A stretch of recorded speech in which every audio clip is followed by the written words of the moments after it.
tonight. There we are. All right. So, hi everybody. Today is January 22nd, Monday, and this is actually the first synchronous lecture for PROF 4500, but it's the second week. So we've covered some material up until this point. My name is Astrid Northrup, and we have 9 people in this class. 4 of whom are participating synchronously. I have 2 students, Lillian and Andy, here face-to-face, and then Ivan and Bo out in Zoom lens. So welcome. I do want to point out that it is completely your choice how you attend class. So if you choose to come one week face-to-face and the next couple of weeks you come asynchronously, just do the work on your own and ask me questions or whatever, and then do a Zoomie, that's great, it's all good. So there's no rhyme or reason, there's no reason to, none of the methods are going to be superior to the others. All right, so the first thing I wanted to do is to share my screen, and we'll just look at our Moodle page a little bit. I have too many things open right here. All right, and because we only have 8 weeks together, we really kind of hit the ground running, don't we? And the first assignment that I had asked you to do was to read the first 8 chapters in the book Deep Survival. And does everybody have a copy of Deep Survival? Yes, yes. Okay, so this book is, it really struck me. So if we talk about risk analysis in its form as a business strategy, we're of course talking about money. We're talking about deciding how we're going to spend our time and how we're going to spend our money. But when I had read this book a few years ago, I thought, it just occurred to me that Larry Gonzalez had talked about risk analysis in terms of the human factor, which is, why do we need risk analysis anyway? And it really struck me that it's very similar to using the scientific method, because as I told you, my background is in engineering. And the reason that we use the scientific method is in order to not fool ourselves into thinking that we're doing something that we're not doing. So we have a process that makes us examine things in an analytical way. And that's the same thing with risk analysis. So one of the points that Gonzalez makes is that it's really easy to get caught up in an emotional rush.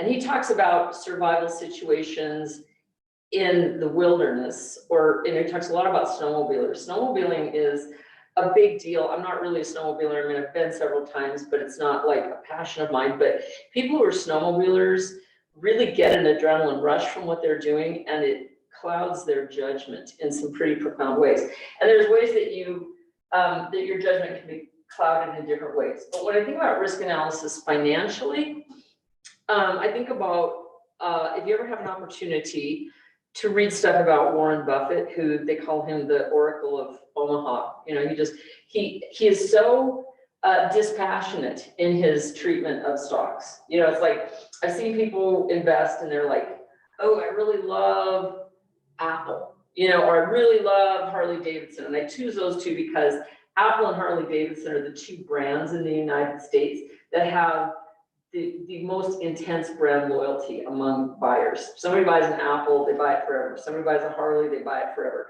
And then they don't really even validate any other particular products in that line. But Warren Buffett reads 1,500 pages a day of fiduciary prospecti, and he does not get excited about them. He just reads them, and he has a single criteria for evaluating whether to buy a stock or not. Is it overvalued or is it undervalued? And that's it. He just reads stuff, and if it's undervalued, he buys it, and if it's overvalued, he does not buy it. He sells it. So I guess on my videos, I talk quite a bit about insurance, and I talked a little bit about gambling, and I think they're 2 really interesting industries that think about risk analysis a lot, because the end game for both of them is to make money. And they make money in 2 very different ways. Gambling makes money by getting you excited and sort of taken out of your regular life. And then they know that even if you win big, at the end of the day, they're going to have more money than they started with. So I always think about the phrase that, back in the old days when people were doing Publishers Clearinghouse. I don't even know if that's a thing anymore, but they had a saying, their slogan was, "You can't win if you don't enter." Well, that's really true, but your chances of winning, even if you do enter, are very, very small. So I would say, as sort of a rule of thumb, anytime you're trying to make money or you're trying to assess a risk, if you get too excited about it, you're probably not thinking it through very, very clearly. So what we're really aiming at when we talk about risk analysis is discipline. So if you're out snowmobiling, you have to have the discipline to turn around and say, no, I'm going to go home. If you're at the ski resort and there's some really cool looking ungroomed trails over here and you think maybe I should do that, you need to have the discipline to tell yourself no. And if you're buying stock, you need to have the discipline to say, I'm not going to buy this unless it's undervalued. That's it. That's the only criteria that I use.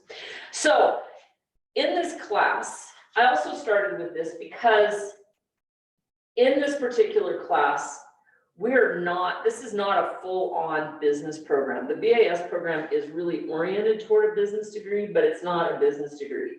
So I wanted to get some of these principles about risk analysis without getting into the hardcore, like, let's open up Excel and start a spreadsheet. So when I taught this last year, I had a few students who wrote full-on business papers. And then I had other students who wrote about very interesting other topics. And I will inquire to my former students to see if they will allow me to use those papers to show you examples of what I'm talking about. But for example, one of your former classmates wrote a beautiful paper on cryptocurrency. And it was, I've shown this to a lot of people anonymously, to a lot of administrators and stuff. And I've actually made some personal decisions in my life based on this paper. It's really pretty amazing. And perhaps that student will allow us to read it in this class. I'm going to hope. Another paper, which was equally beautiful, was about assessing the risk of when you go skydiving. Is it safer to jump out of the airplane with your instructor, or is it safer to stay in the airplane and ride it all the way down? So, but the thing about this is that this is the other piece that I was going to get at, is risk analysis is not just about risk, it's about analyzing the risk. And a risk is basically something that could go one way or the other. You know, there are other things, there are dangers and there are opportunities, and they are not synonymous with risk. So that's what we're going to tune in on. And that's why we started with this book. Now, the way that we're going to approach this topic and think about this topic is through writing a research paper. And some of you may start it tonight. I don't mean that literally. I don't mean like go home and you're just so excited you're going to start the paper. But I mean, some of you will have a topic and you will address it and you'll get started with it right away. Some of you may take a couple of weeks to sort of hone it out. But in the meantime, we're going to continue talking about what is risk, what is not risk. And then in a couple of weeks, we'll head back to a quiz, which is one of the elements of our grading. And on the quiz, you will write what you would like to do for your topic on your paper. I just want to come find it here. It's down here. We're going to compare risks and danger. Here is your writing assignment. So by February 4th, you'll propose a topic and then I will refine it with you. Okay, so if you're really a numbers person and you want to do something on investing in a certain strategy or gambling in Las Vegas, I would love to see a paper on that. How much insurance to buy, right? If you're a farmer, how much crop insurance does it make sense to buy? Because you can buy so much crop insurance and then go broke buying your insurance, right? How much should you insure your car for? How much should you insure your house for? Those sort of ideas. Those are risk ideas from our perspective. Or if you want to write a perspective from the insured company or the gambling casino's point of view. Or if you want to do something on a more personal topic, that is also fine. So you may have read through this, but I started the introduction to a paper, and this is what I had done just to sort of give you an idea, because we're kind of accomplishing a couple of things at the same time. We're going to write a paper after we decide on what risk analysis is, and then we're going to write about it in APA format. So I wrote an introduction to a paper about something that happened a long, long time ago, where I actually wrecked an airplane and I walked away from it. So yay me, I'm very happy about that part of it. But I also presented that to you because I wanted you to see what it needs to look like. So as you can see, this introduction is just a couple of pages long, double spaced, no points before or after the sentences, or the and just a single indent at the beginning of a paragraph, and the heading bold and center. So it's a pretty simple format, but it's pretty standard, you know. No points, you said that. Yes. What does that mean? Oh, very good question. All right. So I have this paper as full on double spaced. So if you come up here to the paragraph and you see that my line spacing is double, I have points before and after. I have them at 0. That's to keep it nice. If you put it like at 6, I'll put it at 12 to make it really obvious. I might have had to put this up to the top. What happens is you get a big chunk. So I don't even remember how many points is in a quarter of an inch or whatever, but it just gives you more space in between all of the spaces. So then when I take my points away, let's come back here and get this back to 0. Oh, my cursor's really sluggish. See, it just moves it up. So it's just, so to keep that, so just go to the paragraph feature in Microsoft Word. The other thing I was going to say is I really want you to write the paper in Microsoft Word. I know a lot of people use Google Docs. Not certain about if Google Docs really has all of the capabilities that you need to write an APA paper. And the other thing is, if any of you are doing research in other classes, APA, which stands for American Psychological Association, has 2 different formats right now. They're working on 6 is kind of the standard, 7 is the new one. We're just working from 6. So there you go. That's the deal. All right, so the introduction, couple of pages, describes what it is. No citations, no anything.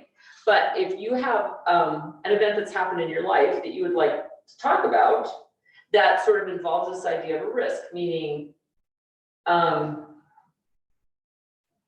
is there a potential? So if you have to weigh something, you have to analyze something, right? I mean, we're not going to do it in the introduction, but we're talking about something like, it's not just a danger. Like, for example, or it's not just a one-sided thing. I had a student who proposed a topic about why millennials are not having as many children as previous generations. Well, it wasn't really a risk analysis paper. It was really more like, kids are really expensive, and so we're not doing that because we don't have any money.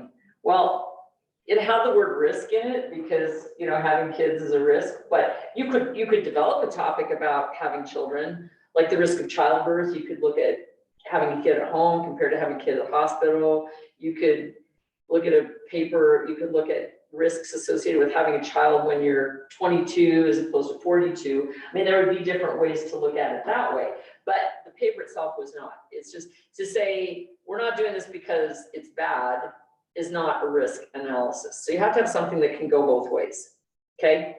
So anyway, so this was one of the things that I did if you read this paper, and I didn't develop these ideas, but basically the idea was at every stage of this series of unfortunate events, that led me to get on the ground really fast. I could have changed things, okay? And I weighed things at about 6 different intervals. And I should have weighed things at about another 12 different intervals. And I decided every time to do the wrong thing. That's what I'm talking about with risk analysis, okay? So my risk analysis in this was a little messed up, including the whole fact why I started flying little airplanes in the first place, which is, 21 years old, I saw a plane crash. And I thought, gee, I saw this guy die in a plane wreck. I want to learn how to fly an airplane. I don't think I would have that thought as a mature woman, but it's like, I want to learn how to fly because then I'll be able to take care of everything and I'll be fine. I'm like, I don't think so. That seems flawed to me in its origin, as a woman of my age now. But at 21, it seemed like a good idea. All right. So these are some of the ideas that we're going to be talking about. But first of all, tonight, let's stop sharing here. All right, there we go. What I would like to do, and Ivan and Bo and Jason, I don't know if you guys are going to be able to talk to each other, if you could have a group, because I can't hear you, but I don't know if you're going to be able to hear each other or if you can communicate with each other. But I kind of wanted to just do a little 10-minute group discussion about sort of the risk analysis factors involved in, oh, Bo, you don't have your book yet. Okay, got it. So, and Bo, you live elsewhere. You live in Worland, right? So you can't like stroll up to the college and get a copy off my desk. So yeah, that's not a good thing. Okay, so, and Ivan, you picked up your book today. And then Jason, do you have a copy of the book? No, okay, well, that gets easier there. So, yeah, also out of town. Jason, I cannot remember if you live here in Powell or not. Meeteetse. That's right. So this is the book. You can get this from Amazon. Yeah, you can get it from Thrift Books. You can get it from my office. My office is, if you do come to Powell, I have copies of it outside of my office and you can come pick one up. But first assignment is to read the first 8 chapters. And then the second assignment is to read the second 8 chapters. It sounds like a lot like in a textbook. Like a textbook, you do not have to buy any other textbooks. You don't have to borrow or steal them. But like this textbook, which is The Essentials of Risk Management, if I asked you to read 8 pages in this, it would take you quite some time. This is a relatively easy read. So it's I swear. Is it? Would you say? I didn't think it was. It wasn't. But it's a topic that's a lot of unfamiliar language and stuff. So it took me longer to actually. I have the audio book, so it was easier for to follow along with the audio book, having it read to me. Okay, that makes sense. I love audiobooks. I try to keep one going. Yeah, that's a good thing, especially if you're driving. It's like, yeah, it's really good. So, all right. So perhaps instead of having a discussion about the book, perhaps what I will do is just leave you with a couple of thoughts about the book and then ask you to read that material and to start doing the writing assignments ASAP. Okay, so let's go back to the Moodle page. All right, hang on. She says, all right, and then we're going to share the Moodle page again. So once again, as I had said in my lectures, I have the recorded recorded lectures. Now, the other thing I'm asking you to overlook the timestamps on a lot of these. In other words, I recorded a lot of this material last year when I was developing the course. And so a lot of it says, okay, today is this particular date and we're off a date, right? Because I did it in 2023 instead of 2024. But what I'd like you to take away from today is get deep survival and read through it. And like, I'm glad to know it's available in audiobook. So there's one more method. I do have copies outside my office. It doesn't help the 2 of you who are, or the 3 of you who are, 2 of you who are elsewhere, but it is available to you, or you can order it from Thrift Books or Amazon. But basically the idea that my big takeaway, and I think I even said this to Jason in the discussion board, the big takeaway is, as human beings, we are terrible at analyzing risk. So that's, if you take that away from tonight, you're going to be set. So since we're terrible at analyzing risk,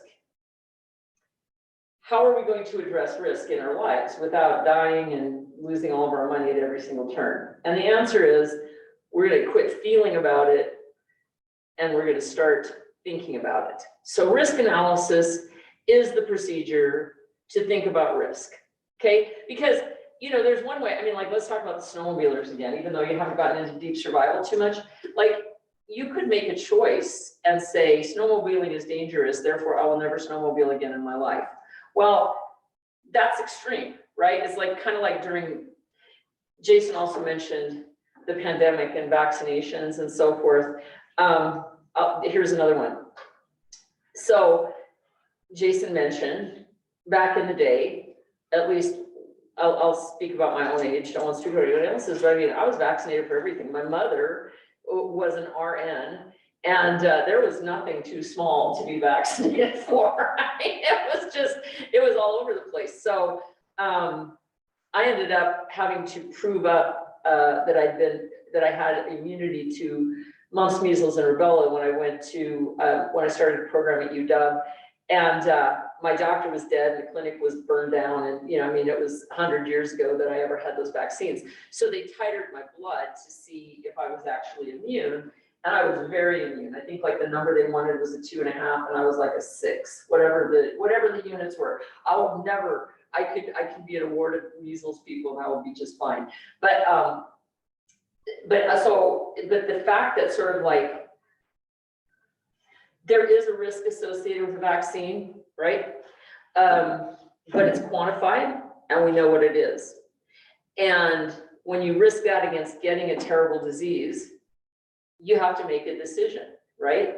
And I know where I come down on that. I know if I do the checks and balances, the pros and cons, I know what I'm gonna do. Other people might make a different decision, but I would like to think they're doing it based on scientific research, which is, measles is bad, polio is even worse. So we don't need any of that. We wiped it out. Let's enjoy our status as thinking human beings. So, and I don't mean to, if anybody has a religious objection, that's a different thing, okay?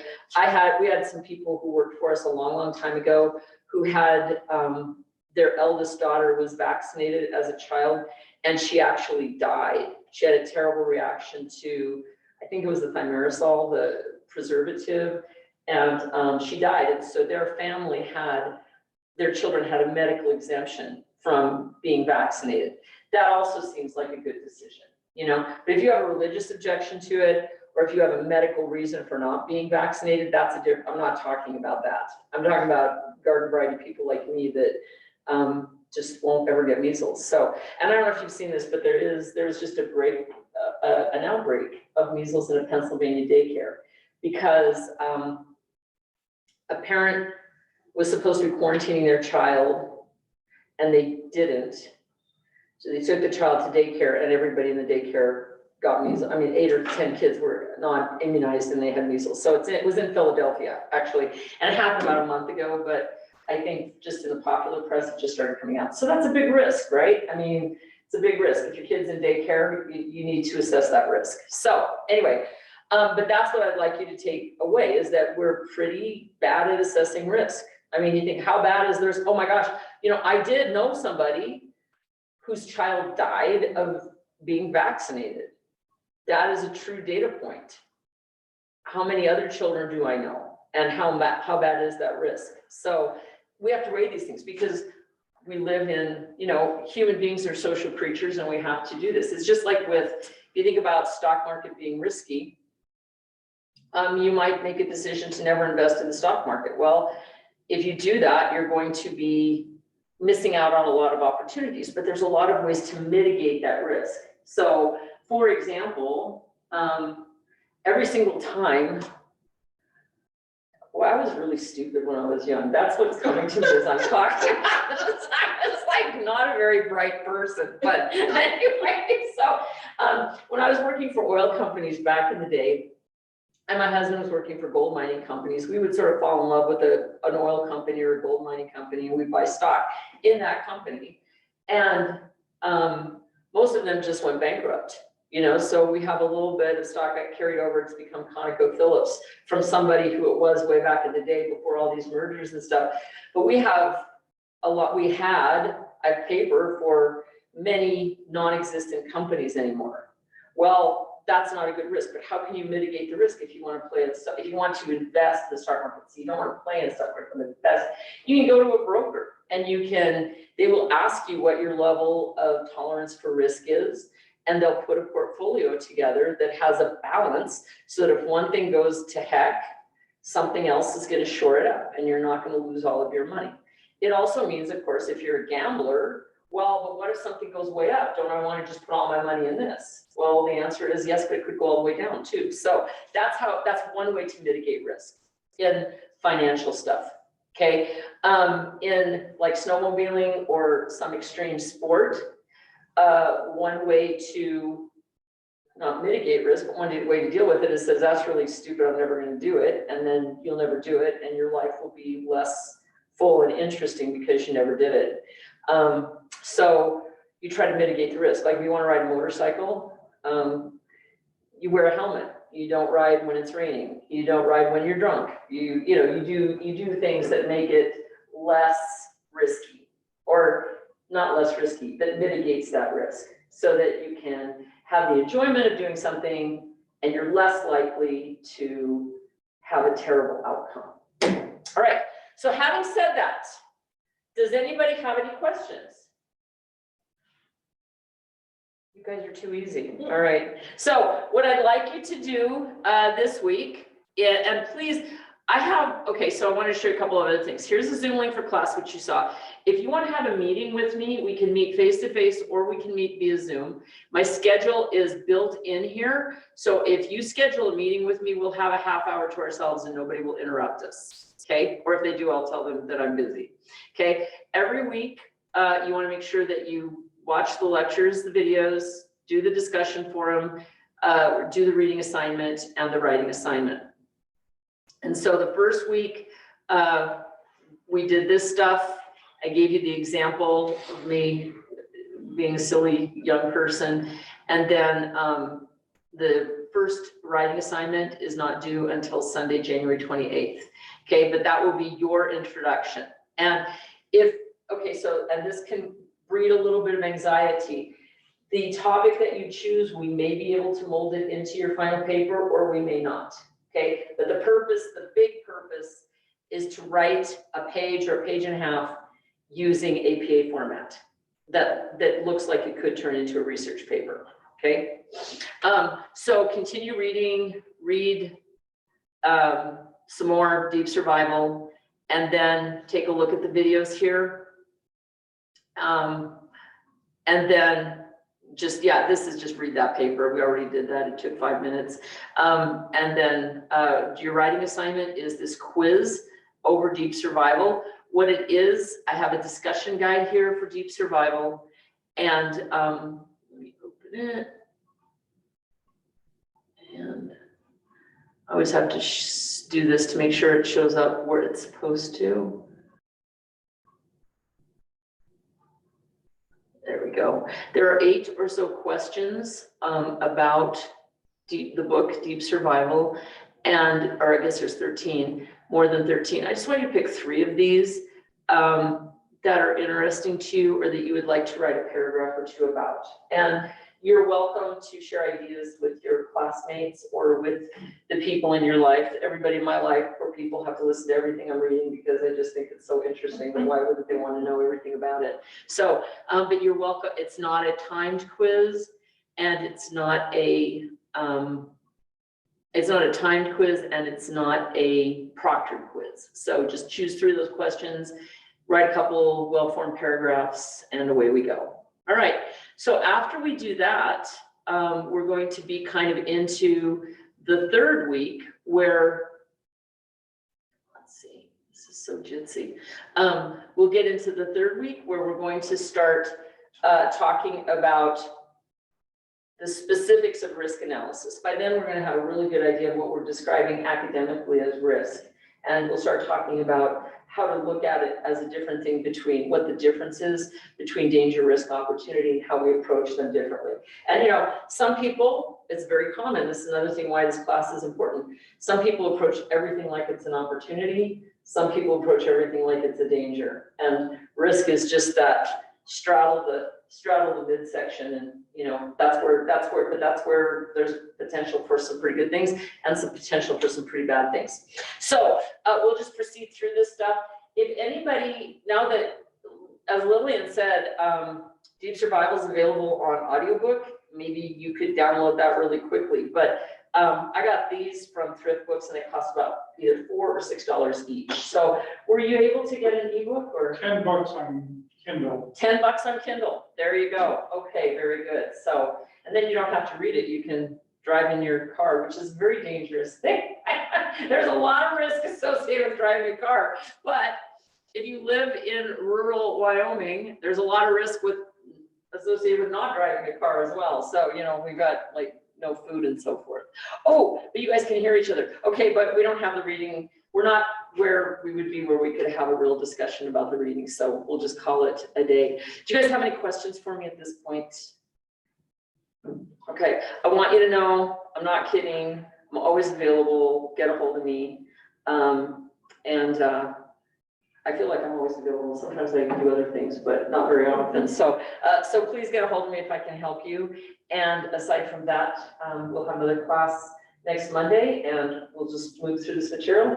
And when you start having, if you guys questions or problems, don't hesitate to get a hold of me. All right. Thanks. So, Yes, sir. Yes. in summary, what we have to do before next class Yes. meeting Yes. is the APA paper. Yes. The quiz Later. comes on. Right. So yes, so that's a really good question. So what I hope what the deal would be is to read the APA paper, to read through Deep Survival. I mean, to continue to read through it. You know what I mean? Wherever you are, just continue to do that. And then make sure you watch the videos for this week and last week. And then we'll pick up where we left off. All right. All right, everybody, thank you so much for being here tonight. So we will see you soon, and I'll stop recording. There we are. And I'll have this posted.